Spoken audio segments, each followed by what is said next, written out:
Si indichi l'aggressione ai danni di un agente della polizia locale e vuoi la sua solidarietà? Sì, sono venuto a portare la solidarietà ai nostri poliziotti che dal comune, perché ieri purtroppo hanno scognato di intervenire per fermare una baruffa tra l'altro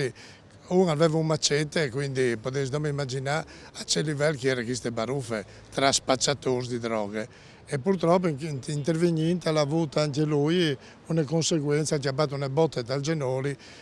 non è una roba grave, però questo dimostra che purtroppo queste persone, anche dinanzi ai poliziotti o ai vigili del comune, non si fermano e hanno queste arroganze, queste voglia di non mantenere le regole, è una roba che non si può accettare. E allora dite grazie alle nostre polizie che intervengono e domandi anche al prefetto e al questore